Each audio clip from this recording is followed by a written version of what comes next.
Boa tarde a todos e a todas. Vamos dar início a essa sala de painel multimodal, em que a gente reúne os eixos 1, 2 e 7 hoje aqui. Teremos 2 blocos de apresentação, 3 trabalhos, a gente abre para perguntas e mais 3 trabalhos. A ordem do dia será, teremos ensino remoto, uma análise dos relatos de professores de educação básica em tempos pandêmicos, com Débora Teles Menezes Gonçalves e Marlene de Almeida Augusto de Souza. Em seguida, teremos o boom dos aplicativos e os sites nas aulas online, com Caroline Gandolfo e Débora Reis Aguiar. Em seguida, teremos a dependência do virtual na interação e nas práticas educacionais, com Clara Maria Corrêa Pereira Andrade. Então, a partir de agora, eu passo a fala para Débora Gonçalves. E, Débora, fique à vontade, você tem 10 minutos. Obrigada. Obrigada, professora. Marlene, eu preciso do slide primeiro.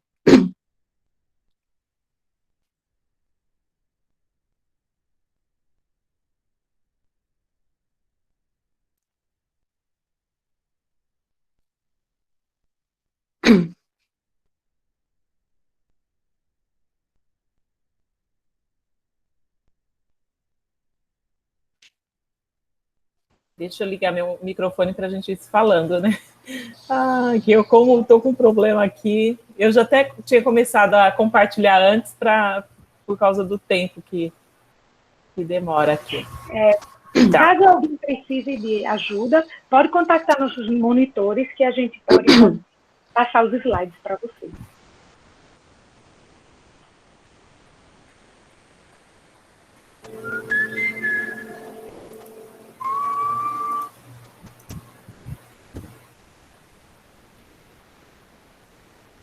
Já está aparecendo o slide? Tá. Marlene, Você pode colocar em modo de apresentação, por favor? Ele está entrando. Tá.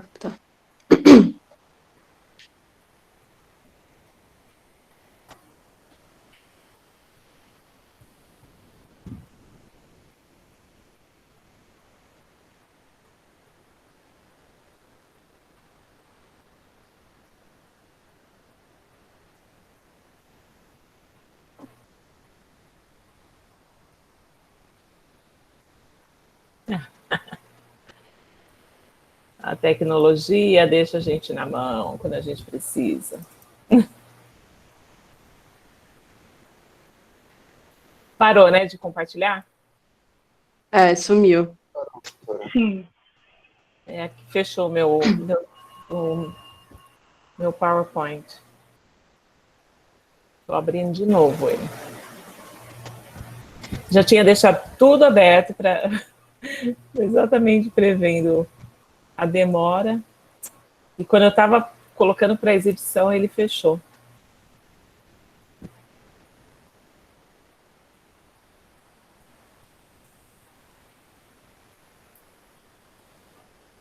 Lady Murphy. Sem problema. A gente aguarda.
Marlene, se você precisar.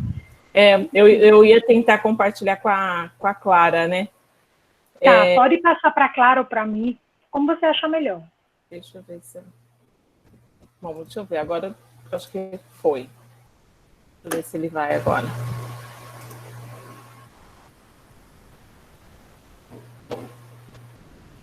Apareceu agora? Apareceu. Sim, apareceu. Pronto, obrigada. Certo. Tá, então eu vou iniciar. Boa tarde a todos. Eu me chamo Débora, sou do 7º período de Letras Português e Inglês, da UFES, e também estou bolsista COPS, vinculada ao PIBIC, e venho aqui hoje com o intuito de apresentar para vocês o recorte de uma pesquisa que está sendo desenvolvida sob a orientação da professora Marlene de Souza, né, daqui do Departamento de Letras, da UFES. E, tá, então, como vocês podem ver, né, Marlene, você pode desligar seu microfone, por favor?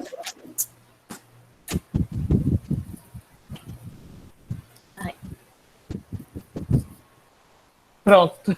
Obrigada. Eu não consigo ligar. Lembra que eu ia ligar a caixa de som por causa do vídeo? Ah, sim, mas é verdade. Eu vejo depois. Tá, ok, obrigada. Tá, então, como vocês estão podendo ver, né, esse recorte é intitulado Educação Básica em Tempos de Pandemia, uma análise dos relatos de professores a respeito das aulas remotas, e durante essa comunicação eu vou expor o trabalho em 5 tópicos. Pode passar, por favor. O primeiro é a contextualização desse recorte da pesquisa, o segundo, o objetivo dessa comunicação, aí os instrumentos de coleta de dados que foi utilizado, os dados coletados e suas análises e as considerações finais. Aí, depois desse momento teórico, né, como é a proposta do painel multimodal, vai ser exibido um vídeo que tem a intenção de resumir o conteúdo da apresentação numa espécie de TikTok. Então, pronto. Tá. Em contextos de crise, né, a sociedade ela tende a se reorganizar para lidar com as mudanças. E aí, no contexto de pandemia mundial do Covid, não foi diferente. Todos os setores eles tiveram que passar por readequações por conta do isolamento físico, e assim foi dando início ao que estão chamando agora, né, de novo normal. Mais especificamente, na educação, a impossibilidade da continuidade das aulas presenciais por conta desse isolamento físico deu lugar às buscas por alternativas emergenciais que estão sendo desenvolvidas de forma remota. Pode passar, professora. Então, diante disso, surgiu a necessidade de entender como essas experiências remotas, né, têm sido interpretadas pelos professores da educação básica de instituições de ensino do Brasil. O levantamento e a análise dos dados, ele foi feito, né, a partir da abordagem quali-quantitativa, interpretativista, e... Pode passar também, professora. E o processo de coleta de dados, ele se deu a partir da análise de 10 reportagens, que foram publicadas entre os meses de maio a setembro, né, de 2020, e disponibilizadas por veículos de comunicação de acesso online. E nessas reportagens, há relatos de diversos professores que atuam em variadas instituições de educação básica, tanto públicas quanto particulares, localizadas em estados brasileiros como Distrito Federal, São Paulo, Mato Grosso do Sul e Bahia. Pode passar também. Os resultados encontrados, eles indicaram uma extensa gama de dificuldades, e aí, a partir de uma interpretação, a gente agrupou essas dificuldades de acordo com suas semelhanças de origem. E aqui, por conta do tempo, eu vou citar apenas quais foram esses grupos e ilustrá-los com algumas falas dos professores. O primeiro foi a fusão do espaço escolar e doméstico, onde a gente destacou o trecho do relato de uma professora do Distrito Federal, que diz: tem um filho de 9 e um de 2, e eles demandam muita atenção. Enquanto mulher, por mais que a gente faça o discurso da divisão de tarefas, eu me sinto sobrecarregada, porque antes tinha o horário da escola, quando me dedicava só ao trabalho, e depois vinha a gerência da casa. Agora é tudo junto. Pode passar isso. Débora, faltam 2 minutos para terminar o tempo, viu? Tá, ok, obrigada. O segundo grupo foi o descaso estatal para com os profissionais, e aí destacamos o trecho de uma professora de São Paulo, que conta que foi bem difícil sem treinamento. A aparelhagem que temos em casa estava pronta para ser não estava pronta para ser de youtuber. Era um equipamento para fazer pesquisa, imprimir atividade, e eu tive que aprender tudo. A gente conhece e-mail, usa as redes sociais, mas na hora de dar aula é diferente. E aí, como falta só esse pouco tempo, eu vou falar só sobre os grupos e a final. Então, o terceiro grupo foi a sobrecarga e o desgaste dos profissionais. O quarto foi as adversidades do espaço virtual e online. E o quinto foi a culpabilização dos professores pelos gestores governamentais e pela sociedade. Pode passar para o último, Marlene. É isso, obrigada. Então, dessa forma, né, ao analisar os dados, foi possível perceber que as problemáticas relatadas, e essas problemáticas elas foram muitas, elas confirmam a presença de uma política neoliberal que vem parando a educação há décadas, como pautam as teorias de Giraud e de Patrick, e essa política neoliberal se torna mais evidente ainda nesse contexto pandêmico. Quando a gente olha para manobras estatais, como a própria manutenção das atividades e da quantidade de carga horária escolar a partir da implementação desse ensino remoto, né, no intuito de oferecer um sentido ilusório de que foi apresentada uma solução para a suspensão das aulas presenciais, e aí eles veem a ideia de que dessa forma os alunos, como terão o direito constitucional à educação assegurado, eles serão bem-sucedidos no exercício desse direito, independente de se encontrarem num contexto onde não se pode contar com a infraestrutura e os recursos da escola, e aí, por sua vez, vai ser exigido tanto dos professores quanto deles, e também a concessão de liberdade e autonomia da condução das atividades dessa modalidade aos próprios docentes, numa intenção de transferir a responsabilidade da eficiência, né, dessa dita solução dos setores mais altos, como o Ministério e a Secretaria da Educação, para a própria classe magistral. Então, por fim, a conclusão é de que a continuidade desse movimento de preterição da preservação da qualidade de ensino e da garantia de fato do acesso, com o intuito da sobreposição pela simples oferta sem compromisso, como está havendo agora, levará ao ponto, e agora citando Caprio e Lopes, onde a educação finalmente deixará de ser parte do campo social e político para ingressar no mercado e funcionar à sua semelhança. Pode passar para... essas foram nossas referências. E agora teria o vídeo, né? Mas eu acho que a gente não tem mais tempo. Então... Dá tempo. Pode passar o vídeo, Débora. Ok, obrigada. Por nada. Marlene, você pode passar? Eu estou começando a compartilhar aqui. Tá, ok, obrigada.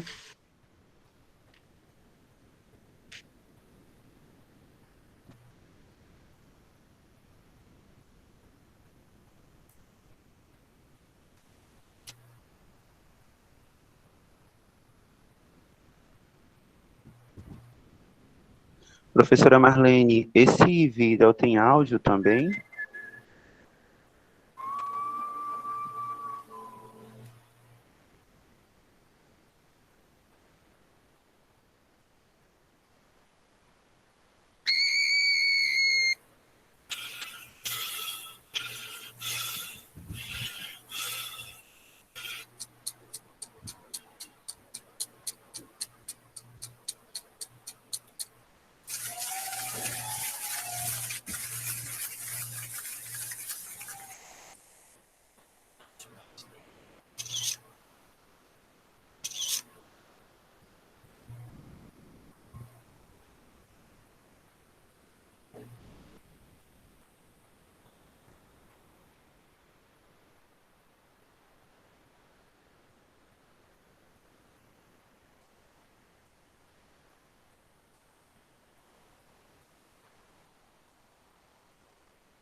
Obrigada, professora.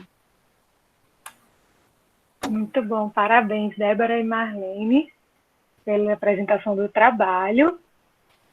Gostei muito, mas vamos adiante, né, para a gente não perder mais tempo. Agora eu vou convidar nosso segundo trabalho de hoje, o boom dos aplicativos e aos sites nas aulas online, com Caroline Gandolfo Garcês e Débora Reis Aguiar. Meninas, vocês estão com a fala, vocês têm mais 10 minutos.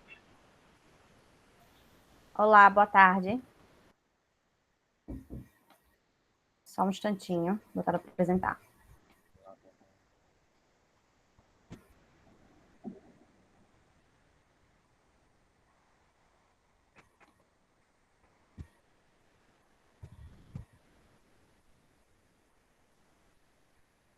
Eu vou fazer a apresentação, tá bom? Como eu falei, a professora Débora, nesse instante, está em aula. Ok. Tá?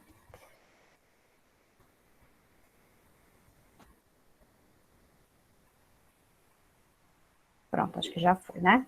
Então, vamos lá.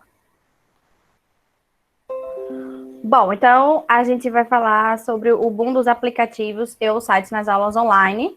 A gente escolheu esse tema pensando na nossa realidade, né? Nós trabalhamos juntos em uma escola particular, aqui de Aracaju, e a gente viu que ao longo da pandemia, a gente precisou usar desses recursos.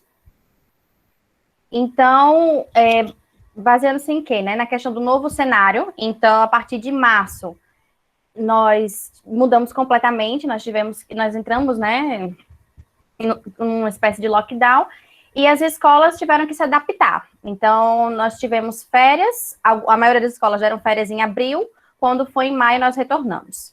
No caso dessa escola que a gente trabalha, a gente só retornou em junho. E a questão do público misto aconteceu muito com a gente, porque nem todos os nossos alunos têm acesso à plataforma. Então, a escola, ela tem uma plataforma, através dessa plataforma a gente posta atividades, posta videoaulas, enfim, e nem todos tinham acesso. Se alguém estiver falando no chat, eu não estou vendo, tá bom?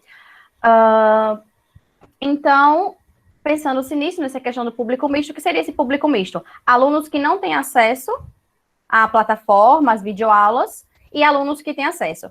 A partir de julho e agosto, nós começamos com as aulas ao vivo através do Google Meet. Então, e mesmo assim, nem todos entraram nessas aulas, até hoje isso acontece. Então, mesmo aqueles que têm acesso à plataforma, que têm acesso à internet, mesmo assim, eles não entram nas nossas aulas. E aí fica uma pergunta, né? De que forma ministrar uma aula diferenciada e não somente trazer o tradicional para a tela do computador?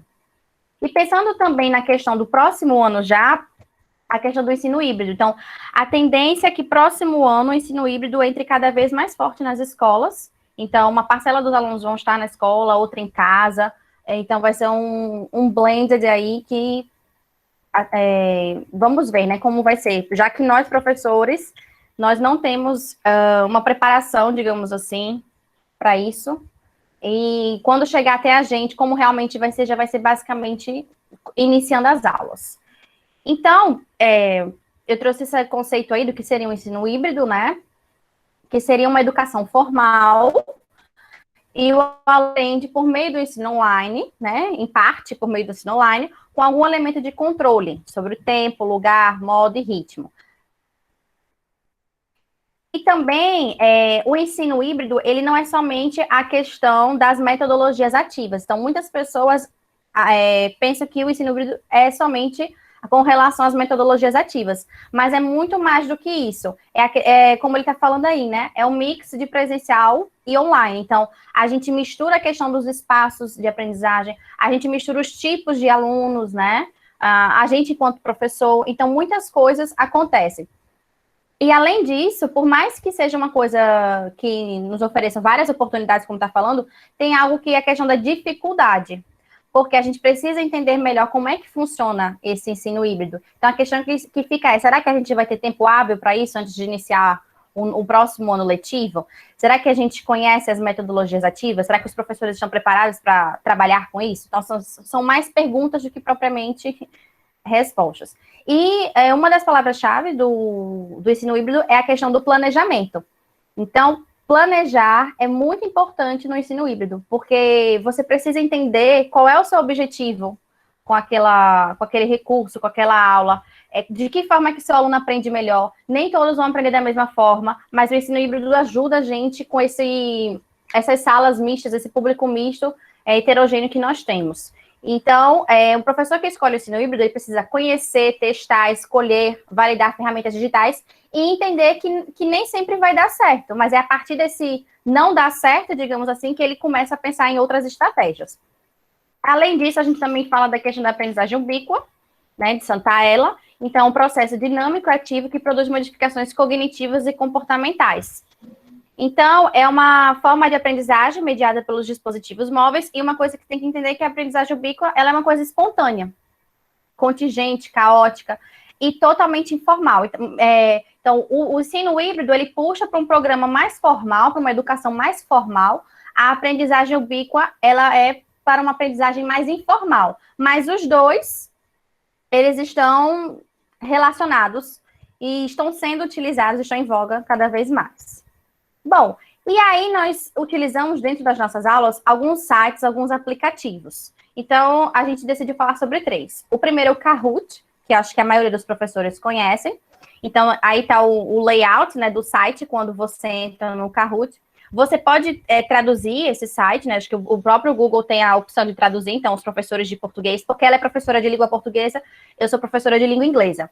Então, outros professores de outras disciplinas podem usar o Kahoot também, caso não tenham domínio da língua inglesa. E uma coisa interessante é que o Kahoot, ele se adaptou à questão da pandemia também. Ele trouxe outros recursos para os professores. Então, antigamente, a gente só utilizava o Kahoot junto com o aluno. Então, a gente botava para jogar, ele jogava junto com a gente. Com a pandemia, ele trouxe uma outra opção, que é essa daqui. Ou seja, você programa o Kahoot, né? O Kahoot é tipo um jogo de perguntas e respostas. Você programa o Kahoot e o aluno faz no tempo dele. Então, o momento que ele pode entrar, ele tem o tempo dele para responder, diferentemente do outro. Então, enquanto é utilizado nas aulas virtuais a questão da competição, digamos assim, você também pode usar nas aulas no momento que não é assíncrono, né? Então, ele pode fazer no tempo dele. Aqui, por exemplo, quando você marca, né? Então, você coloca lá o desafio, o challenge, você diz até a data, até quando que eles têm que responder, tudo. Agora, a versão gratuita só dá para 100 alunos. Então, quem tem mais alunos tem que fazer vários links, digamos assim. E você depois cria. Bom, e aí aqui fica. Aí sai aqui o linkzinho ou uma senha, e o aluno entra no site e coloca a senha, ou então ele entra direto no link. E uma coisa interessante é que você pode compartilhar dentro das plataformas. Então, as escolas que estão usando o Google Classroom, as escolas que estão usando o Teams, né, o Microsoft Teams, e assim vai. E aí, depois, como você recebe um relatório. Então, quando você abre o seu Kahoot, no caso aqui é o meu especificamente, aparece aqui o Kahoot que eu criei, tá vendo? E já existem Kahoots prontos. Então, você não precisa criar, você pode pegar o que já são prontos. Você clica aqui, e aqui é o layoutzinho de como fica. Então, por exemplo, quando os meninos começarem a responder, é só clicar nesses 3 pontinhos aqui e você consegue o relatório. Então, você vê quais foram que eles erraram, que eles mais erraram, que você pode fazer uma revisão, enfim, não sei. Pode ser uma revisão para uma prova, pode usar de diferentes formas. E não necessariamente, aqui está um aspecto gramatical, mas você pode usar para trabalhar vocabulário e outros temas, né? Então, não necessariamente só... Caroline, faltam 2 minutos. Ok, já estou terminando. Outro é o WordWall, que é um site, certo? E aqui está em inglês, mas também você consegue traduzir. Esse site pode ser usado para qualquer disciplina, assim como o Kahoot, ele também pode ser usado para qualquer disciplina. Então, aqui um exemplo de português, um joguinho de português. De inglês, também voltado aqui para o aspecto, os dois para o aspecto gramatical. Mas o legal do WordWall é que você, por exemplo, eu usei com os meus alunos, a gente está falando sobre padrões de beleza. Então, você pode colocar lá, né, padrões de beleza. E ele vai vir temas. Então, temas geradores. Então, ele joga lá você roda a roleta, sai um tema gerador e a partir dali você debate para você ver a visão do aluno sobre aquele tema, que ele pode trazer, o que está dizendo, um exemplo que ele pode trazer das redes sociais, não sei, enfim. Então, não necessariamente aqui só traz os aspectos gramaticais, não. Você pode usar para debater também qualquer tema com os alunos que ele tem. E, como eu falei, usado com qualquer disciplina.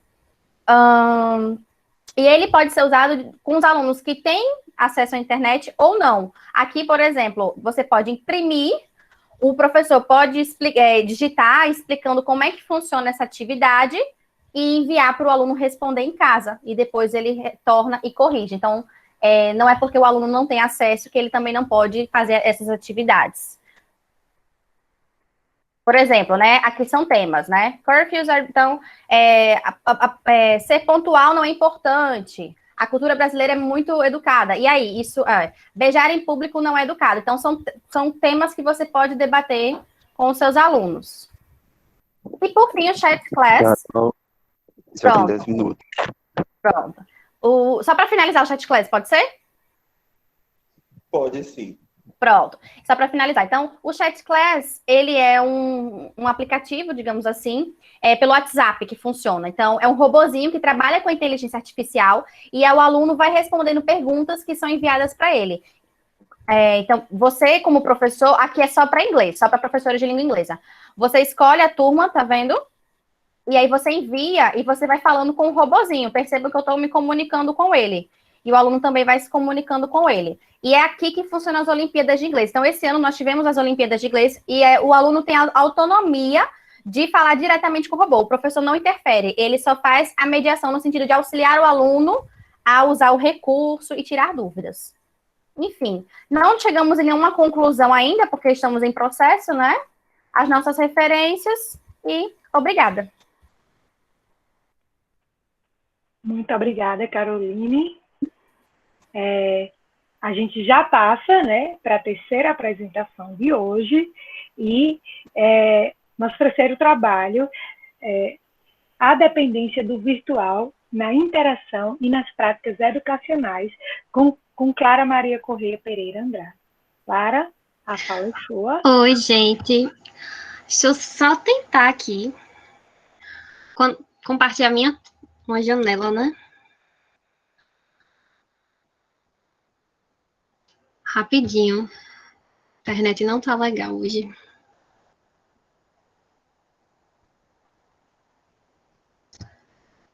Quase.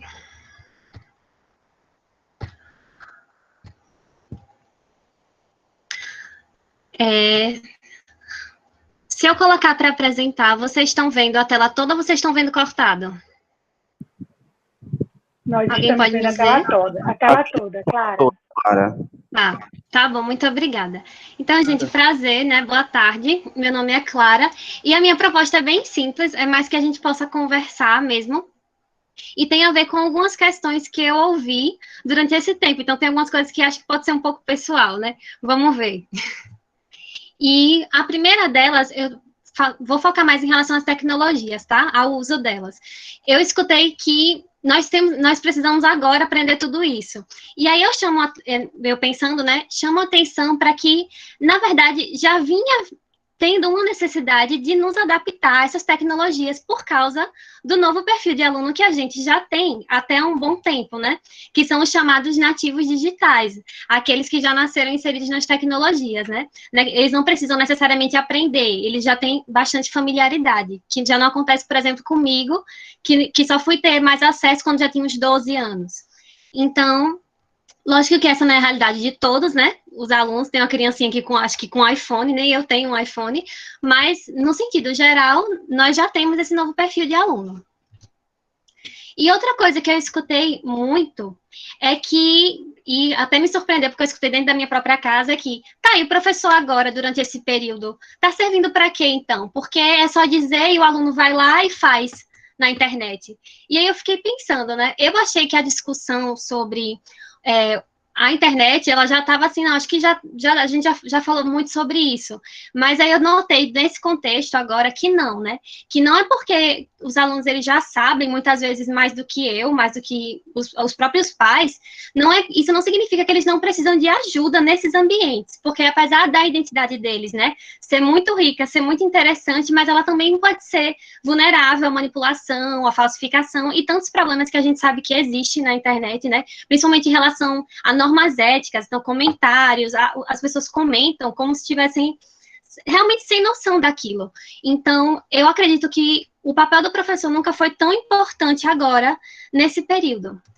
E não é para ver, eu acredito, né? Não é para ver o professor, não é como se ele fosse um guia de internet, que eu também escutei isso e me deixou, meu Deus. Não é como se o professor ele fosse um guia de internet, mas ele também não é aquele que só transmite mais, né? Então, eu acredito que hoje nunca foi tão importante o papel do professor, principalmente nesses ambientes, né, virtuais, com as tecnologias.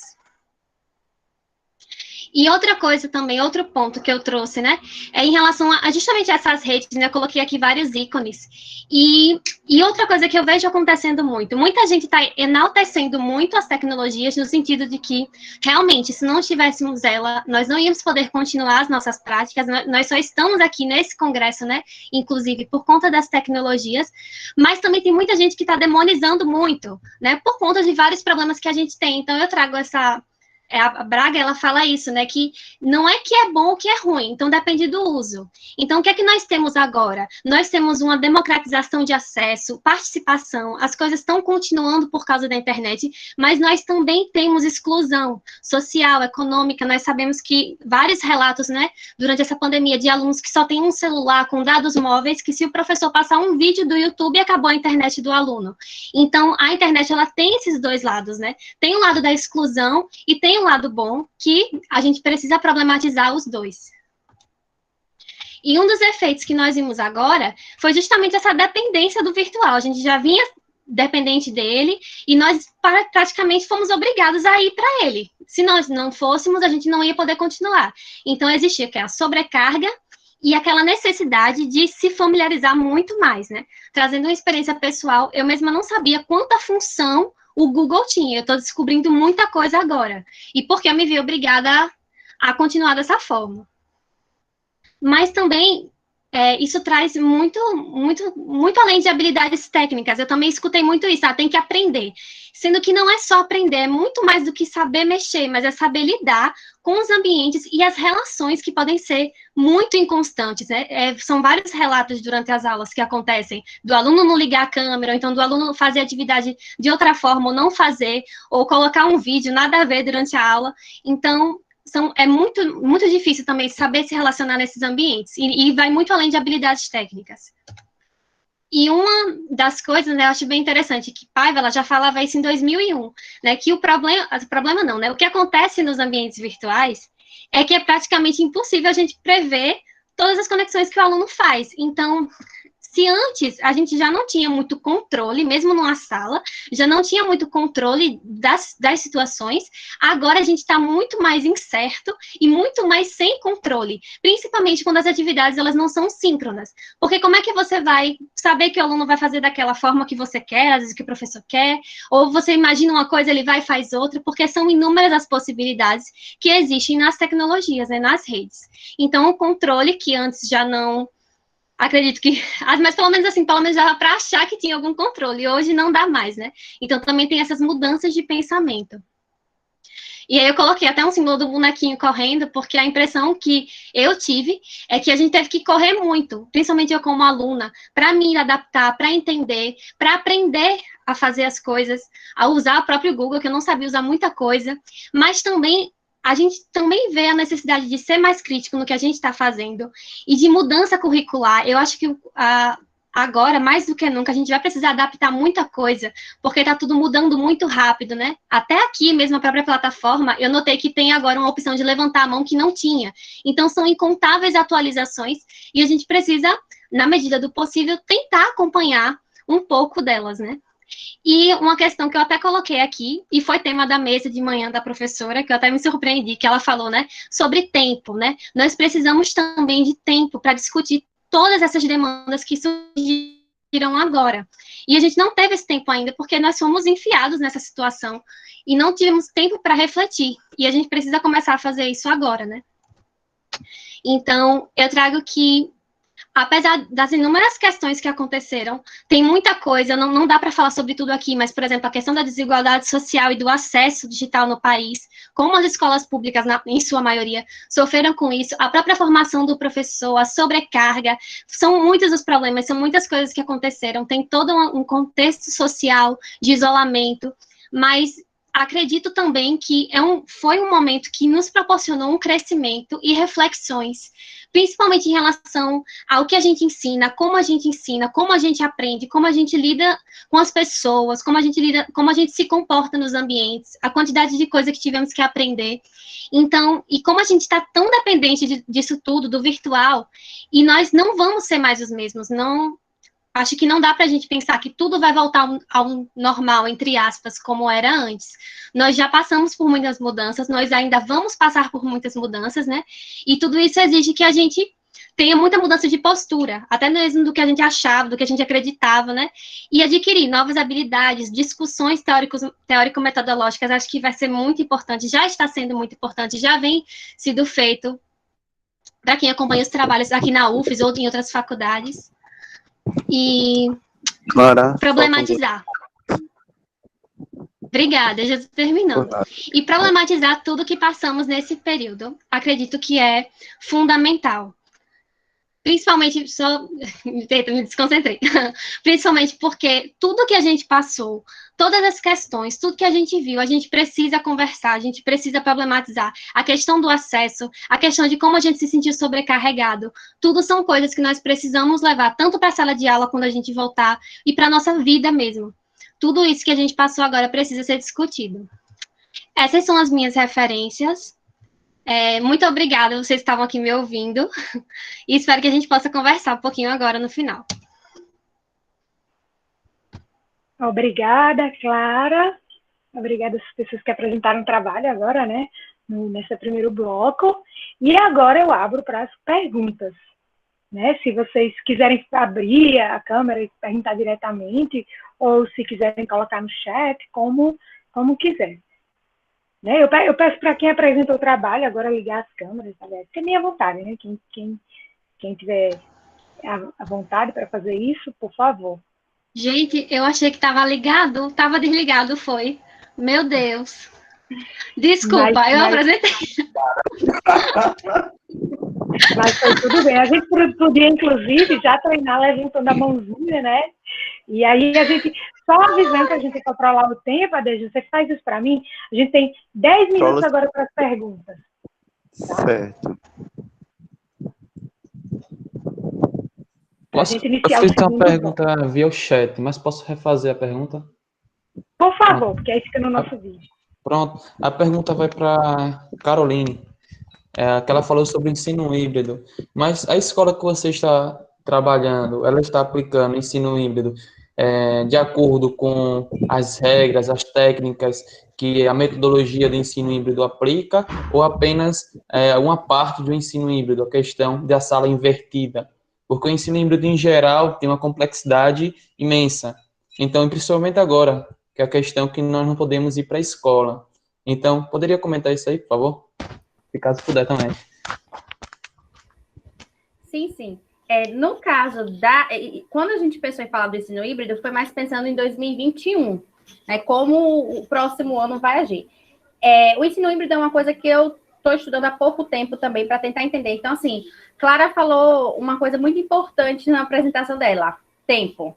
Então, por exemplo, esse trabalho eu fiz com uma amiga, que não está aqui, por quê? Porque está na escola, e a escola não liberou ela para poder estar aqui. Então, assim, como estudar, como debater sobre essas temáticas, se a gente também não tem tempo tempo para isso, né? Então, esse ensino híbrido é uma coisa que eu venho estudando há pouco tempo, porque, basicamente, quando se fala em ensino híbrido, as pessoas associam a questão da metodologia ativa, que você citou, a sala de aula invertida. Então, assim, no momento, na escola que a gente trabalha, não se tem o ensino híbrido, porque, como você falou, é uma coisa muito complexa. Vai muito além do que simplesmente você utilizar as metodologias ativas. Então, assim, as metodologias ativas, eu e ela, a gente já utilizava no ensino, quando estava no ensino presencial, digamos assim. Então, a sala de aula invertida, rotação por estações, entre outras metodologias ativas.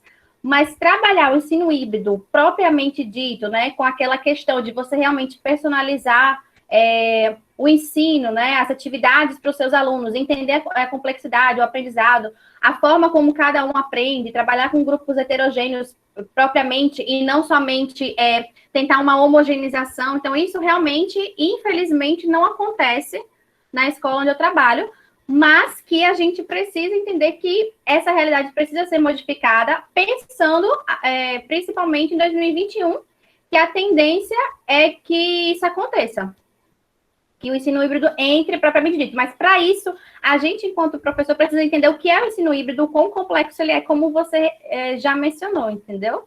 Não sei se eu respondi a sua pergunta, mas é mais ou menos por aí.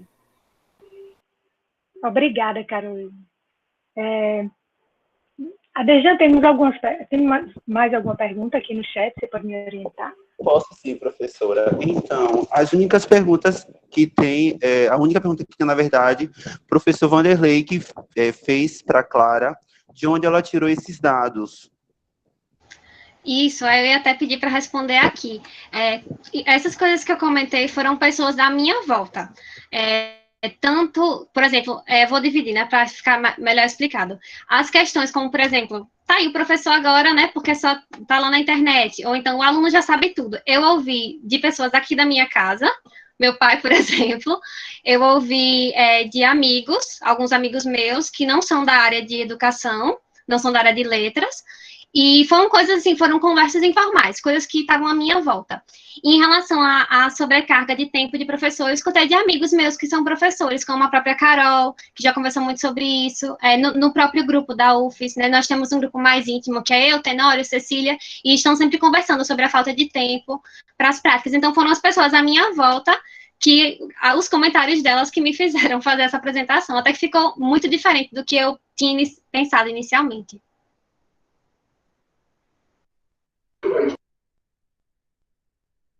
Tem uma Obrigada, outra Clara. pergunta no chat, professora Juliana. Deixa eu ler aqui, só um momento. Natan... Acho que é para mim, né? Clara. Clara, justamente sobre o uso da internet, qual a diferença entre o vício e a dependência da tecnologia? É visível que o primeiro já existe, mas de qual maneira se intensificou e como vai impactar ao aluno neste momento pandêmico? Tá, vamos lá. A questão do vício, realmente, principalmente, não só com os jovens, né? Inclusive, um tempo eu desinstalei o Instagram, porque eu fui olhar a contagem, né? E teve um dia que eu fiquei 3 horas e meia, e aquilo me assustou. Mas eu acredito que a dependência da tecnologia, pelo menos no sentido que eu falei, não é nem por lazer, porque acredito que muitas vezes um vício, ele tem até a ver com uma certa forma de lazer. É um jogo, é uma série, né? Que até muitos alunos, né, é normal, a gente também tem, algumas vezes. Mas a dependência da tecnologia, ela vem no sentido de que sem aquilo, a gente não ia ter como continuar. Então, hoje, se eu quiser ver qualquer pessoa, se eu quiser ter qualquer discussão, se eu quiser conversar sobre qualquer coisa, né, lógico que tem muita gente que tá furando a quarentena, mas para isso, eu tenho que abrir um Google Meet ou um Zoom, ou outra plataforma, ou fazer se for pouca gente, dá para fazer uma chamada pelo WhatsApp, né? Então, acredito que a dependência da internet, ela foi uma coisa que a gente foi forçado, né? Geralmente o vício é uma coisa que a gente vai atrás, né? Eu quero continuar assistindo aquilo, eu quero fazer aquilo. Lógico que se desenvolve para outras coisas, né? Mas nesse contexto a gente foi obrigado, né? Para poder continuar a nossa vida, nós somos obrigados a isso. Eu acho que é nesse sentido. Mas intensifica como impacta? Eu acho que impacta o aluno de diversas formas, né? Primeiro porque existe muita confusão de termos, as pessoas confundem EAD com ensino remoto emergencial, com ensino presencial, então, tanto que tem pais que se metem na educação dos filhos durante a aula, e tem crianças que não têm acesso, então nós temos, como eu falei, né, uma desigualdade social enorme, então eu acho que nesse período tudo afetou o aluno, tanto aquele que não tem o acesso, como aquele também que tem, porque eu ouço muitos relatos de escolas particulares que são muito abusivas com os alunos e passam atividades demais. Isso eu vejo, gente, tem muito dado, assim, se você tiver rede social, tipo Twitter, Facebook, tem muito relato de aluno falando que não aguenta mais, tem muito meme também, né? Sendo que preferem que na EAD você tem que escrever uma tese por dia, né? Então, acredito que impactou todos os alunos de formas diferentes, né? Mas teve impacto para todos. Obrigada, Clara. Desde a gente ainda tem mais um tempinho para as perguntas. Temos aproximadamente 4 minutos. Ok, então eu queria fazer uma pergunta para a Débora e Marlene. Eu queria que vocês falassem um pouquinho, se fosse possível, de como foi a concepção do vídeo de vocês. Eu gostei muito e assim, eu queria saber como foi que vocês pensaram isso, dessa forma, qual era a intenção. Então, na verdade, quem elaborou foi a Débora, né? E, infelizmente, ela teve que ir para outra sala, mas ela quis trabalhar com essa ideia, né? Da pressão que o professor está sofrendo e ele ter que administrar todas essas questões, né? Todas essas pressões e além de ter que lidar com o vírus, né? E então ela quis mostrar, né, que vem pressão da Secretaria da Educação, né, o medo do vírus e o professor sendo pressionado para tomar as decisões, né. Então, basicamente, a ideia dela foi essa. E quando a gente leu a proposta, a gente entendeu que, de alguma forma, nós teríamos que apresentar, né, utilizando alguma multimodalidade, né, por isso que ela acabou pensando no... Ela não é TikToker, né, que fala, e ela foi atrás para entender. Ela, na verdade, ela só assiste, né? E aí ela foi atrás para entender a concepção para elaborar especificamente para o evento. Então foi um desafio bastante grande, tanto é que ela teve alguns problemas no áudio, né? Mas a ideia que ela queria é que realmente complementasse o que ela colocou na fala dela. Sim. Não, que eu ia perguntar se vocês chegaram a veicular em algum lugar e como foi a recepção. Né? Não, foi como é que as pessoas reagiriam? Eu acho que seria uma observação bem interessante. Ela colocou, tanto é que até hoje só tínhamos visto 3 pessoas, e aí hoje que mais pessoas viram, né? Eu vou perguntar para ela se agora ela vai publicar, né? Que ela não tinha publicado ainda por conta do evento. Tá certo. Muito obrigada, Marlene. Então, agora eu peço permissão a vocês para dar continuidade ao nosso segundo bloco aqui do painel. E agora, nesse segundo bloco do nosso painel, teremos mais 3 trabalhos. Teremos a apresentação do Educação e Comunicação, a aproximação do nosso tempo, com Jonatas Isaac Pereira Lima e Eliana Sampaio Romão. Depois, teremos Professores versus Pais, para quem realmente estamos ministrando aula, apresentado por Carolina Gadolfo, Garcês e Débora Reis Aguiar. E, por fim, teremos uma apresentação, Uma Pequena e Grande Leitora, apresentado por Gildene Hilgley Alves da Silva, Eliane de Carvalho Pino Andrade e Douglas Batista Santana. Então, agora eu passo a palavra para Jonatas.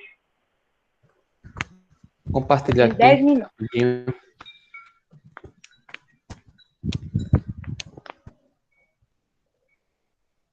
Está compartilhado totalmente? Sim. Sim, Jonatas. Estamos vendo. Isso nas referências bibliográficas, viu, Jonatas? Sim.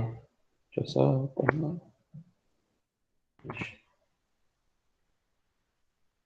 Boa tarde a todos, me chamo Jonatas Isaac Pereira Lima, graduando de Geografia pela Universidade Federal de Sergipe, também membro do grupo FOPTIC, pela UFCNPq, coordenado pelo professor Carlos Alberto Vasconcelos. Essa pesquisa foi realizada no ano 2019 a 2020 pela COPS, pela UFES, né, pelo PIBIC. O tema é Educação e Comunicação, aproximação de nosso tempo. Para iniciarmos nossa pesquisa, tentamos trabalhar a questão do conceito de comunicação, educação e informação, pois no século XX, século XIX, o conceito de comunicação e informação, eles eram sinônimos, Porém, com o passar do tempo, os vários teóricos vieram desenvolvendo diferenças de conceito relacionando a questão da educação. Pois, nunca tivemos tantos meios de informação e nunca a informação chegou tão depressa mais diferentes cantos da Terra. Não basta, porém, receber a informação, mesmo comentada. Importa ir além da mera informação e fazer sua passagem para o conhecimento. Nesse cenário, a comunicação de mãos dadas com a educação tem seu papel relevante, que ninguém duvide do poder da comunicação. Mas quando esta comunicação é feita de ruídos e inimigos, todo o seu poder se fragiliza. Essa questão de inimigos foi quando nosso principal autor, Dominique Volto, ele cita que o principal inimigo da comunicação era o próprio ser humano. Devido a essa problemática, surgiu nossa pesquisa. Então, nós compreendemos a educação e comunicação, elas se fazem em partilha. De acordo com nossos teóricos estudados e de acordo também com as pesquisas, a comunicação é mais que meios, é mais que formas de conhecer o que ocorre nos lugares mais distantes. Implica pensar num movimento de conteúdo entre os sujeitos comunicantes. Nesse caso, os sujeitos são os mais importantes. Não existe uma comunicação sem a presença de pessoas. Vale ressaltar que essa comunicação, estamos trabalhando comunicação interpessoal, diferente da comunicação de massa. A justificativa, que eu já adiantei, é surgida com a indagação do Dominique Volto, um sociólogo francês. Ele publicou seu livro, A Pesquisa Salva a Comunicação, e nesse livro ele diz que nós, seres humanos, somos os principais inimigos dessa comunicação. Daí surgiu nossas indagações, nós fizemos algumas análises, nosso método, né?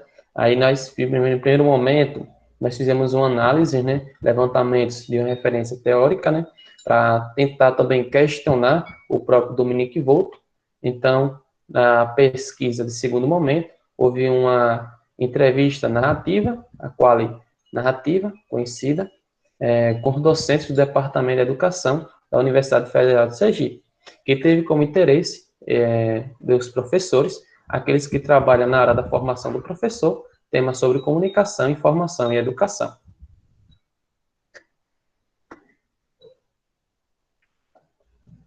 Além disso, vale ressaltar que nós fizemos essa pesquisa com 8 docentes da universidade, né? Todos ligados à área de pesquisas, a áreas que ensinam sobre esses temas abordados. O resultado foi favorável, né? Levando em consideração que nem todos os professores foram de acordo com o Dominique Volto. Então, alguns professores não, digo a maioria, 63% dos docentes não tem essa coerência com o Volto, onde nós não somos inimigos da comunicação. Um deles cita o seguinte, o professor Sete, ele diz o seguinte: talvez esse viés que ele está colocando de inimigo, porque se a comunicação serve também para a falta de comunicação, serve também para a guerra entre as pessoas. Então, a comunicação errônea pode contribuir realmente para o mal. Então, a princípio, eu não vejo ela como inimigo, mas sim o uso que se faz dela, como utilizá-la e para quem utilizá-la. Então, esse é um professor que discorda dos argumentos utilizados pelo Volto no seu livro, né? Então, isso é interessante, a questão de desencontro, a questão de acordos com o conceito. Então, isso foi bem variável na questão com o teórico pesquisado. Além disso, o Volto se diz o seguinte sobre o que é comunicação. A comunicação é como a vida, é levantar-se, olhar, falar, ligar o rádio, a televisão, o computador, ler, falar ao telefone. A comunicação parece tão natural que sobre ela não há a priori nada a dizer. Porém, a comunicação, para algumas pessoas, elas acreditam que a comunicação não precisa ser algo discutido na questão do conceito, na sua aplicação no cotidiano. Porém, de acordo com a nossa pesquisa, tanto de acordo com o teórico Volto e tanto com os professores entrevistados, eles chegaram às conclusões que a comunicação, como faz parte da vida do magistério, é de suma importância conhecer como nós vamos lidar, saber lidar com essas situações, principalmente com o diálogo, onde a maioria dos professores disseram que a comunicação vai direta com o diálogo. O diálogo conhecido muito com Paulo Freire, também um teórico bem citado na nossa pesquisa. A comunicação existe diferenças de conceito, tanto na educação, comunicação e informação. Essas diferenças de conceito variam de acordo com Dominique Volto e com as pessoas, os professores que nós entrevistamos. Também de acordo com do século XIX, levando em consideração a base teórica na construção. Vale ressaltar que os inimigos da ilusão identificada por Volto varia para os outros autores, que trabalham nessa linha de pesquisa científica. Então, vale ressaltar que existe uma linha de pesquisa ligada à de Volto, e existe também uma linha de pesquisa que discorda do próprio Volto. Então, nossas considerações finais, nós chegamos ao seguinte: a relação entre comunicação com a educação está ligada ao diálogo cotidiano entre os indivíduos, pois existem barreiras, inimigos e ilusões nesse processo interpessoal. Por exemplo, informar não é comunicar. As fake news, no sentido do seguinte, como o professor bem disse, tipo, um comunicado mal interpretado pode causar um ruído nesse diálogo. Então, isso pode acontecer tipo uma barreira na comunicação interpessoal entre os indivíduos. O autoritarismo, deixando claro que a comunicação interpessoal ela deve acontecer baseada no respeito e na confiança. Então, é de suma importância termos cuidado com esse autoritarismo. Uma interpretação errônea, isso também é bom nós termos cuidado para deixarmos claro e sermos objetivos naquilo que nós queremos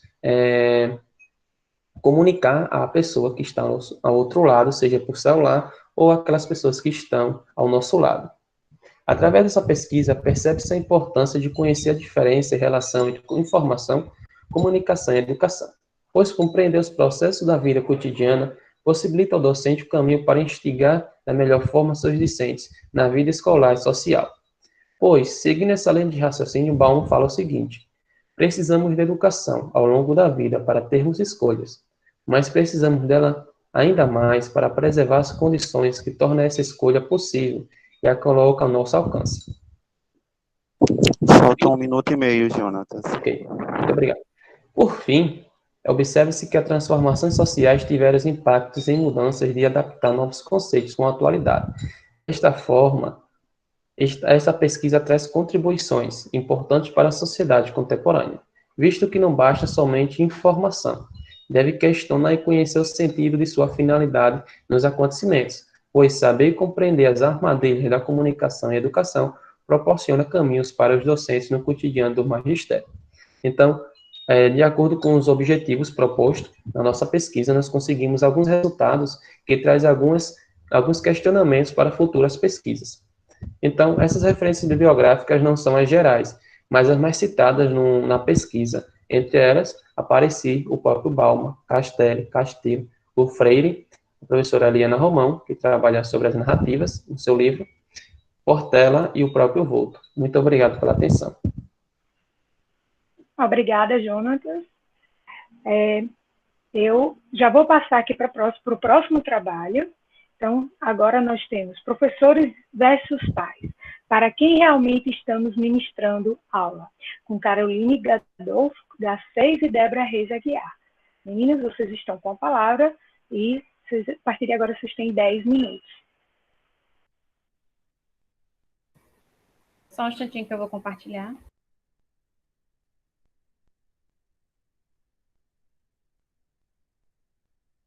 Carol, quando você for compartilhar agora,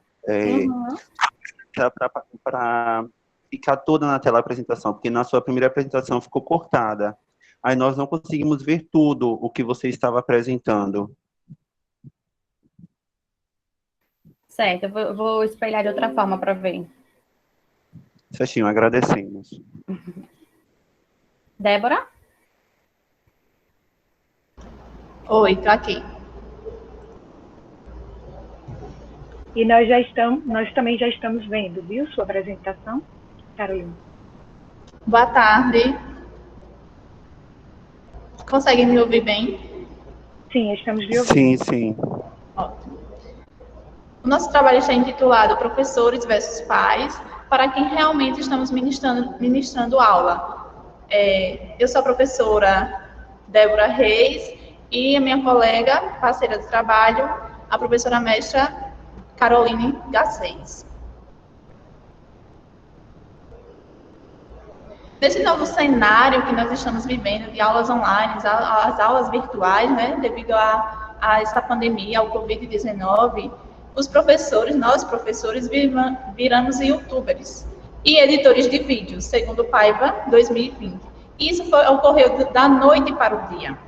Então, diante desse novo cenário, nós temos uma observação nesse contexto bastante significativo no contexto escolar e buscando observar essas relações interpessoais, pais, alunos, escola, direção, toda a comunidade escolar em si.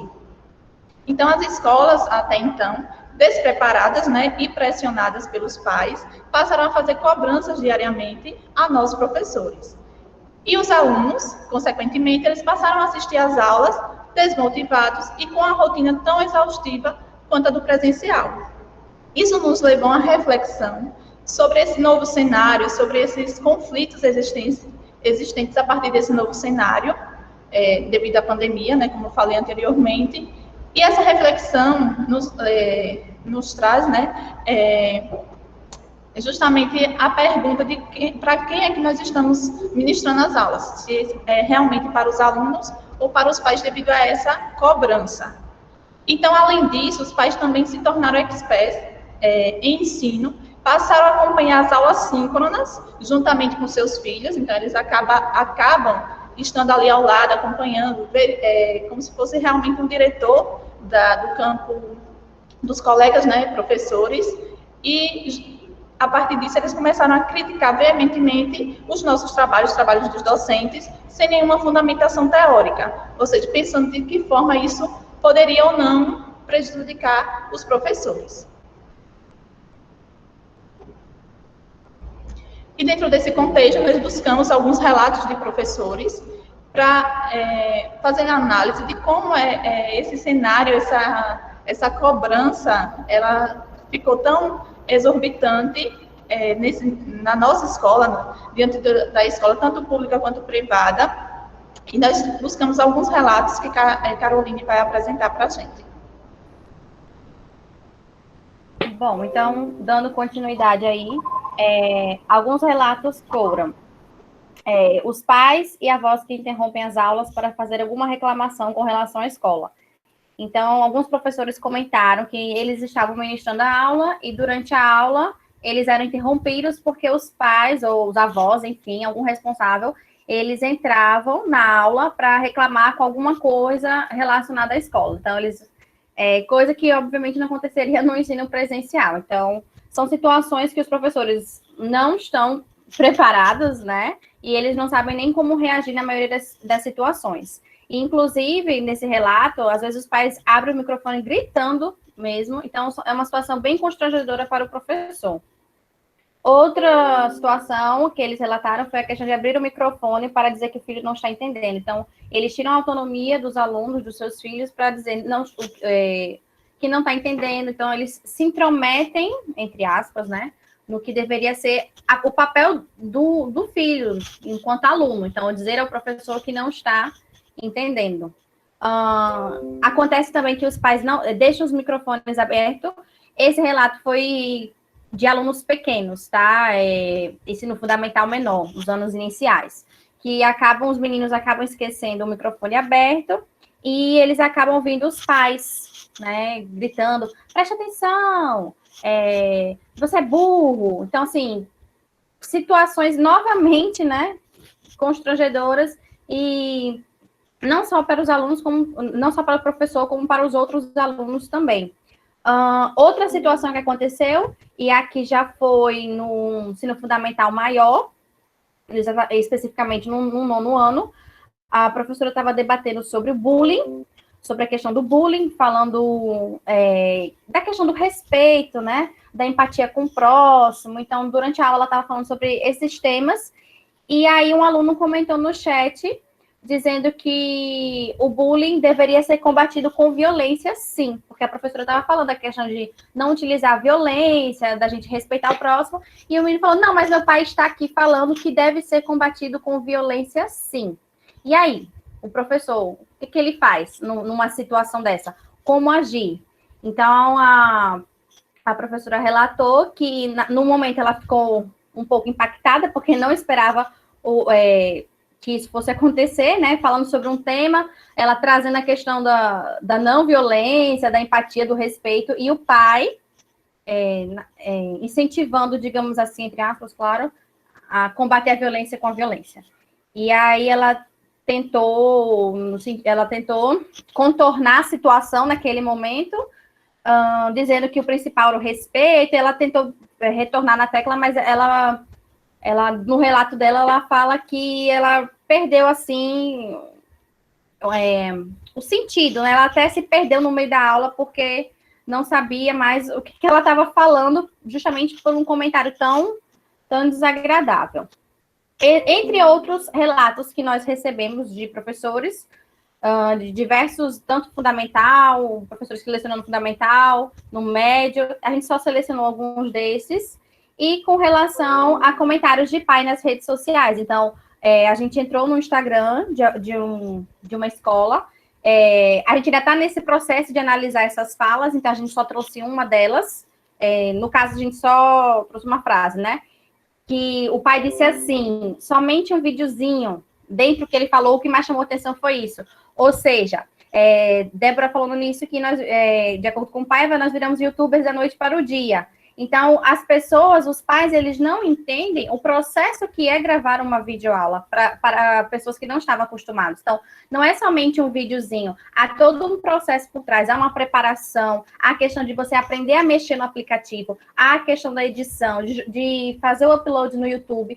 Então, assim, são vários processos que ocorrem que as pessoas não entendem e que nós, professores, tivemos que aprender da noite para o dia, literalmente, e na maioria das vezes sem o auxílio, sem o suporte de ninguém. Até porque nem a própria escola, nem a própria coordenação, supervisão que poderia auxiliar os professores, sabiam. Então, só abrindo parênteses aqui, isso foi um momento que nós, professores, nos unimos muito. Então, assim, às vezes a sensação que dá é que é uma classe que não se une, mas nesse momento da pandemia, pude perceber que a gente se uniu para justamente trocar informações, já que é tudo novo para todo mundo. Então, o pai relata isso. 1 minuto e meio. Pronto, já estou encerrando, só falta isso. Então, quando o pai comenta somente o videozinho, realmente é sentido, né, pelos professores, porque é todo um processo que ele não sabe. Então, os pais, eles acham que são experts, né, como Débora falou no início da apresentação, eles acham que sabem de tudo. E aí tem outro relato de um professor que o pai entrou na aula dela para dizer que estava com dificuldade na plataforma, que toda hora mudava a questão da tecnologia, que ele estava sem paciência. Então, a gente ouviu muito relato de pais entrando na aula para dizer que não aguentavam mais aquilo, que não sabiam mais o que fazer com os alunos. Então, isso foi uma das coisas que mais houve repetições, digamos assim. E aí, a professora aqui, né, ela diz que vai ajudar. Então, assim, os professores, eles tiveram que, entre aspas, dar o jeito deles para poder lidar com todas essas situações que, com certeza, não eram esperadas. E é isso. Muito obrigada, pessoal. Muito obrigada, Caroline e Débora. Obrigada pela apresentação do trabalho. E a gente segue aqui para o próximo trabalho, intitulado Uma Pequena Grande Leitora, de Gildene Hilgley Alves da Silva, Eliane de Carvalho Pinho Andrade e Douglas Batista Santana. Vocês têm 10 minutos. Boa tarde, meu nome é Douglas Batista Santana. A gente estará fazendo um breve relato sobre essa experiência que ocorreu. Eu sou pedagogo em formação, trabalho junto com a minha amiga Gildeane e Eliane. Vocês estão ouvindo meu áudio bem? Sim, Douglas. Sim, Douglas. Sim, então eu peço que Gildeane, se ela puder, ela mostrar a HQ, que eu estou só pelo celular, que meu computador aqui deu uma falha. Enfim, a gente trabalhou, enquanto eu vou falando, ela vai aí se agindo, né? E a gente trabalhou muito a respeito da violência, porque a gente sabe que nesse ensino remoto também a gente traz um pouco a questão da violência, mas de uma maneira mais simbólica, de uma maneira mais, como é que eu posso dizer, mais escondida. Por exemplo, na UFBA, esses dias para trás, aconteceu de que professores da UFBA foram vítimas de violência simbólica através dos alunos. Então, a nossa HQ retrata a respeito de uma violência simbólica do bullying. Então, a gente vai ver que Rita, ela é uma menina que não sabia ler, e os alunos começaram a chacotear Rita porque ela não sabia ler, e a partir desse ato, a professora em si tomou uma atitude e disse, não, Rita, você vai superar isso, eu vou lhe ajudar, vou pedir para que sua família lhe ajude para que você saia dessa situação e não seja mais vista como símbolo de chacota, por não saber ler, por chamar... os alunos em si também chamavam ela de burra. E a partir quando o professor olhou para aquela situação, e é necessário a gente trabalhar essa questão do professor olhar, do professor ter essa sensibilidade de que não só é crianças falando com crianças ou crianças brincando com crianças, mas a gente vê que é uma construção simbólica de violências que se perpetuam ao longo da vida. A gente quando estuda pedagogia, a gente vê muitos comentários dos nossos colegas que são professores pedagogos e de meninas que foram vítimas de violência. Então, teve meninas que no ensino médio ou na faculdade ainda apresentavam esses sintomas. Então, a gente vê que essa violência simbólica e essa violência física, dentre as outras que regem o termo violência, são somente uma parte que compõe um contexto muito amplo. Então, quando a gente fala em violência, a gente tem que saber qual é o tipo de violência, quem é que está cometendo essa violência, quem é que está sendo agredido por essa violência, quais são as pessoas que estão ao redor desse meio, quais são as pessoas que estão em torno do violentador e do violentado.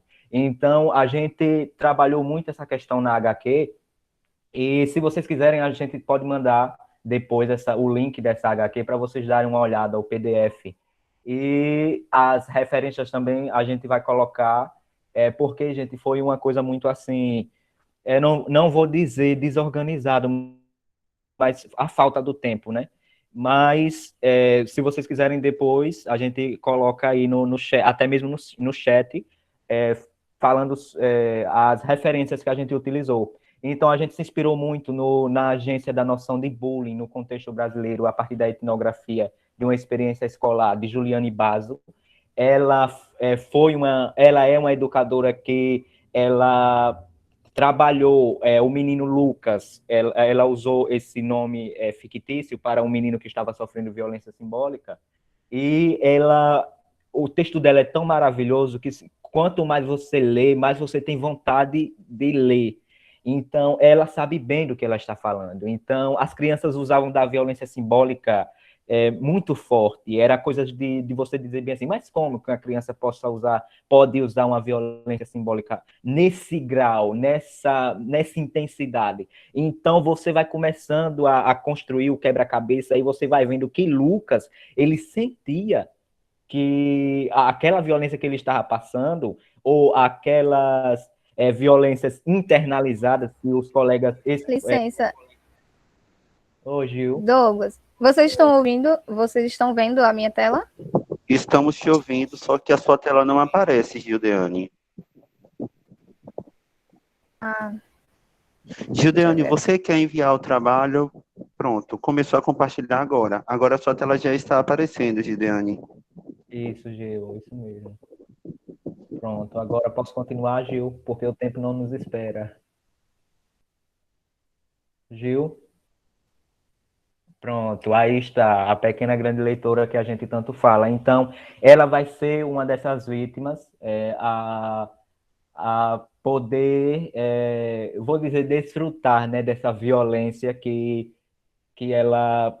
Eu creio que assim, a personagem que a gente quis colocar, ela não tirou as partes ruins, mas ela ela tirou a experiência, né? A parte boa do sofrer.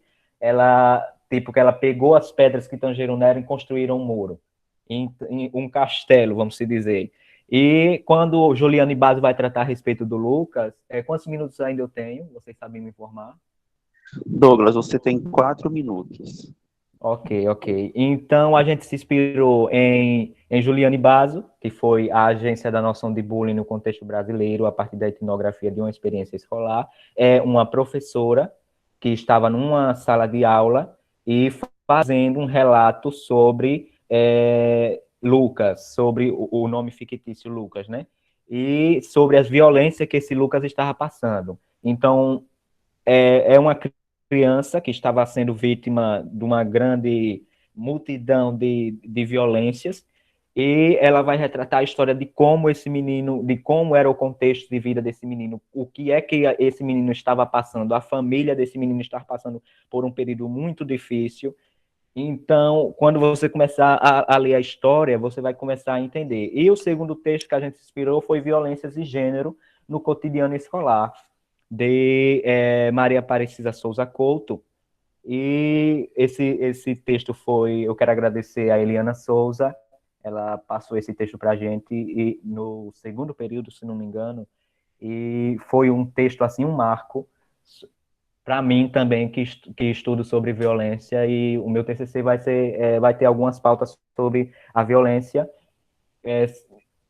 nos estágios, que a gente sofre nos estágios, e esse texto foi uma das principais no meu TCC. E ela vai dizer, esse texto ele vai ser muito perspicaz em termos de violência simbólica, porque ele vai ir além do que a gente conhece. Ele mostra que a violência simbólica é uma coisa muito mais forte do que um tapa, você levar um tapa na sua cara. Então, ela mostra que essa violência simbólica, ela dói mais do que um tapa. Ela pode lhe agredir de uma forma que um tapa não pode atingir a dimensão que a violência simbólica vai fazer. Então, Maria Souza citou sobre o Michaud, de 2001, a página 11, ele vai dizer bem assim: a violência, quando numa situação de interação, um ou vários atores agem de maneira direta ou indireta, ele ainda frisa, maciça ou esparsa, causando danos a um ou várias pessoas em graus variáveis, seja em sua integridade física, seja em sua integridade moral, em suas posses ou em suas participações simbólicas e culturais. Mas o que me chama mais atenção é que ele frisa em dizer que acontece de maneira indireta, acontece de maneira esparsa, acontece na integridade moral. Então, assim, é uma violência que você não consegue pegar fisicamente, mas o que está sendo vítima nessa circunstância, ele passa a ser martirizado, ele passa a ser uma pessoa que ele está sofrendo uma violência que, por vezes, quem está de fora, quem está por perto, não consegue enxergar. Por exemplo, eu tive uma situação... Faltam 30 segundos. 30 segundos. Então, isso. Gente, é sobre isso que a gente quer tratar, esse HQ quer tratar. Foi feito com muito esforço.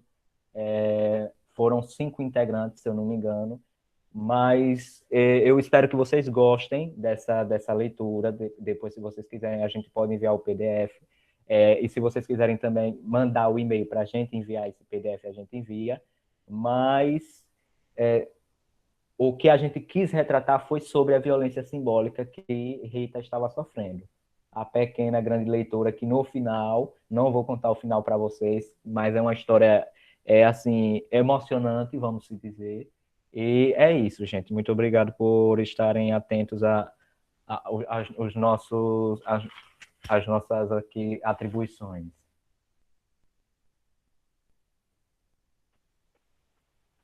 Só isso, gente, obrigado. Quero agradecer a Douglas, né, ao grupo, ao trio, e agora a gente abre para as perguntas, né? A Deju, você pode me auxiliar aqui? Temos perguntas. Pronto. Temos Antes de você perguntas. começar, deixa eu só Sim. pedir para os apresentadores da tarde, né? Acho que podemos, os 6, né? Os 6 trabalhos podem abrir as câmeras, ou quem mais se sentir à vontade, né? Para responder as perguntas. Ok, Edson, pode conduzir, por favor. Pronto. A primeira pergunta, deixa eu ativar aqui o temporizador. A primeira pergunta foi a professora Marlene quem fez para a Caroline. Caroline, para os professores, as situações relatadas não estavam previstas, não eram esperadas e eles não tiveram tempo para, abre aspas, responder, fecha aspas, a situação. Sabendo que essas situações são possíveis, como você lidaria com a questão do pai falando sobre bullying, por exemplo? Olá. Obrigada, professora, pela pergunta. Então, nesse caso aí, do bullying, o que aconteceu foi justamente comigo, essa situação. Eu estava dando aula e aconteceu o que eu relatei para vocês. E aí, eu voltei para a questão do respeito. Então, o que foi que eu fiz? Como o propósito era a hashtag respect, né, falar sobre isso e disseminar isso, então, o que eu comentei com eles foi que se a gente tratasse as outras pessoas com respeito, com empatia, não seria necessário chegar à questão da violência, porque não teríamos, digamos assim, seria no mundo utópico, mas enfim, não teríamos o bullying, né? A questão do bullying. Porque o bullying é a falta de respeito e de empatia com o outro. Então, eu voltei e bati muito na tecla para a questão do respeito, o respeito com o próximo. Que se a gente respeitasse o próximo, não chegaria a questão do bullying, não chegaria a violência, e a gente não precisaria, com relação a isso, né, a lidar violência com violência, que aí eu falei, olha, respeita a opinião, mas, a meu ver, violência não se combate com violência, pelo contrário, né, piora toda uma situação. Foi isso. Tem uma outra pergunta também para a Carol. Carol, minha pergunta é para a Carol. É a Luana de Jesus quem está perguntando.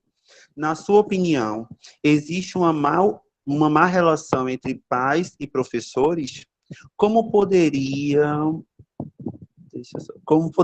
quebrar essa barreira? Então, não necessariamente com todos os pais existe uma má relação. Penso que os pais que são mais próximos da escola, porque, na verdade, a escola precisa mais da união, assim, como é que eu falo? Precisa-se dos professores, né, dos pais e a escola. Então, todo mundo tem que estar alinhado, digamos assim. Então, o problema que acontece, ao meu ver, em certas situações, é que são coisas separadas. A escola de um lado, os pais do outro e os alunos do outro. Então, assim, não é uma coisa coesa. Então, se a gente conseguisse transformar isso, né, trazer os pais para dentro da escola, criar situações em que os pais vivenciassem situações dentro da escola, eu acho que essa barreira que existe, sim, é uma forma de quebrar essa barreira, a partir do momento que o pai entende como é que funciona o processo, né? Então, é como eu falei na minha apresentação, quando o pai comenta que é só um videozinho, porque ele não entende o quê? O processo, como aquilo ali é feito. Então, se a escola trouxesse esse pai para dentro da realidade, da vivência, né? Se houvesse uma vivência para entender, né? Então, eu penso que essa barreira poderia ser quebrada, porque a questão da má relação é também a questão de uma falta de informação, de entender como é que funciona. Então, qual é o propósito daquilo? O professor, quando ele passa algo, ele tem um propósito naquilo, que o pai não tem informação para entender, mas que se ele tivesse uma vivência maior, talvez, e não somente em reuniões escolares, em outros momentos, talvez essa barreira pudesse ser quebrada, e com isso ele ter mais informações, digamos assim. Porque todo mundo acha que pode dar pitaco com relação à didática do professor, né? Ninguém fala para o médico, você está tratando errado. Ninguém fala, mas com o professor todo mundo acha, todo mundo tem o direito de dar pitaco. Então, a gente tem que entender que isso não acontece, que isso não pode acontecer, que se a gente está fazendo algo, é por um propósito. O pai não entende o propósito? Ok, ele não tem informação para isso. Então, vamos trazer ele para ele entender o porquê daquilo. Eu creio que o caminho seria esse. Tem uma outra pergunta de Suzana para o grupo de Gildeane e Douglas.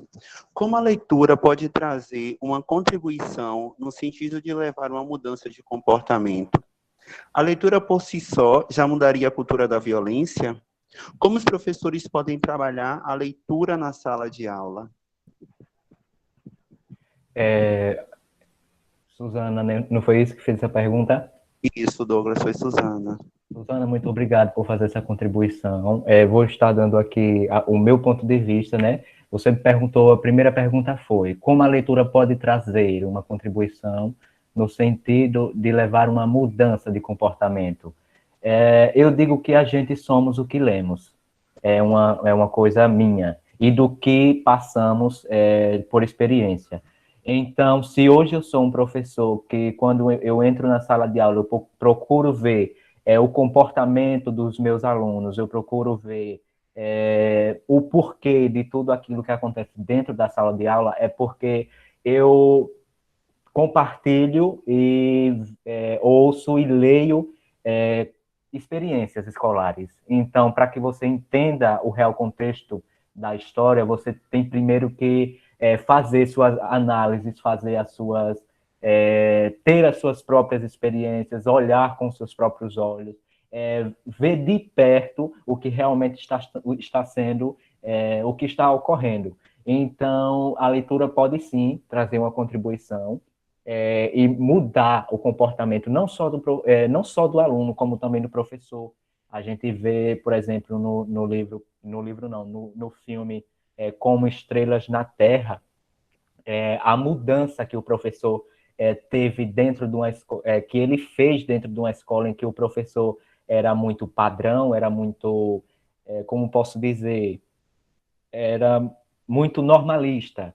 E chegou um professor fora do padrão e mudou todo o contexto daquela história. Então, um professor ser leitor de bons livros, leitor de boas experiências, eu creio que sim, pode levar uma mudança nesse comportamento. E a leitura por si só já mudaria a cultura de violência? Não.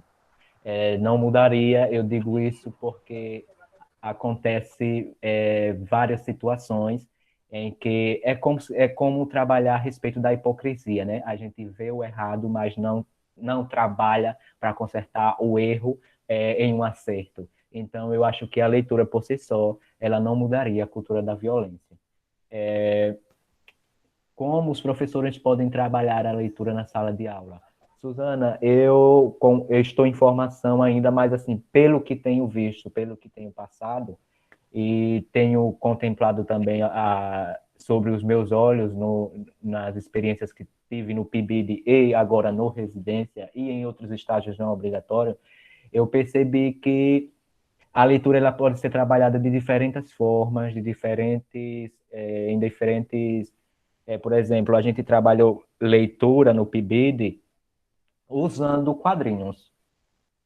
Assim também como a gente trabalhou na universidade também sobre a leitura usando também quadrinhos. Então, assim, não é só o uso do quadrinhos, mas você tentar tornar mais acessível essa questão da leitura, essa questão de você usar do seu ambiente, da sua realidade para transpor tudo aquilo para que uma criança ela possa entender o que realmente está sendo passado e de maneira que seja acessível a todas elas. Então, para que isso aconteça, é necessário conhecer a turma, quem é essa turma, o que é a realidade que está passando essa turma e o que é que essa turma tem mais necessidade. Então, eu creio que é isso, Suzana, e muito obrigada. As suas perguntas foram fundamentais para que fossem possíveis uma melhor compreensão. Não obrigado, tem mais nenhuma pergunta, Ju. Obrigada, Dejane. Queria agradecer a todos e todas aqui presentes. A gente hoje chegou quase a 50 pessoas aqui na sala. Eu fico muito feliz pelo prestígio, né, que as humanidades, né, estão tomando, a gente está tomando agora. Eu acho que todas as falas hoje, elas foram muito de acordo com a palestra que a gente teve de abertura ontem, e, né, da valorização desse professor e do que a gente faz em sala de aula. Então, eu fico muito feliz, né, com o nosso painel de hoje, e infelizmente a gente tem que encerrar, né, porque agora, às 15h30, a gente já está começando um outro momento, que voltamos aos webinários. Então eu vou deixar aqui os links, só dando algumas informações para agora à tarde. A gente terá 2 salas, sala 1 e sala 2.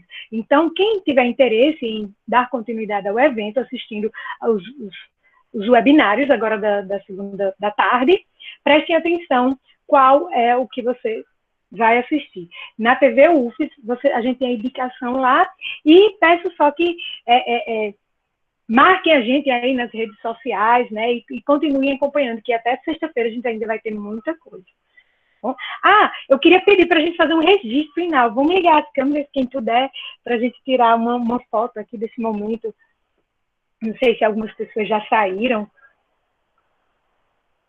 Né? Algumas pessoas, inclusive algumas pessoas que apresentaram o trabalho, mas dá para registrar com algumas outras, com as que ficaram até o final.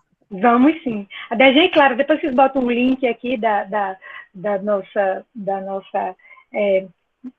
salas no YouTube. Pronto. Pessoas, né? Sim. Douglas, abra a câmera. Agora não abra, Douglas. Obrigado. Douglas, estou do seu lado. Essa gente, professora aí. Isso, vamos lá. Obrigada, Suzana. Oi, Suzana. É porque eu estou no 3G, aí a internet fica meio que travando quando eu ligo a câmera, mas foi por isso que eu não quis ligar na hora da apresentação. A sua voz não está saindo, Suzana. Pronto, vamos fazer um registro, né? Quem que puder fazer um print da tela e puder compartilhar com a gente lá nas redes sociais. Vamos lá?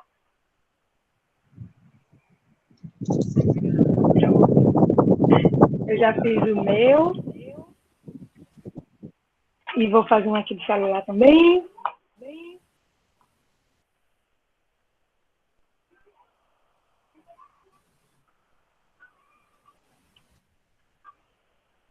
É isso, pessoal. Muito obrigada mais uma vez e aproveitem o evento. Fiquem de olho na nossa página, que a gente vai colocar depois mais alguma coisa sobre publicações. Ok? Obrigada e um bom seminário para todo mundo.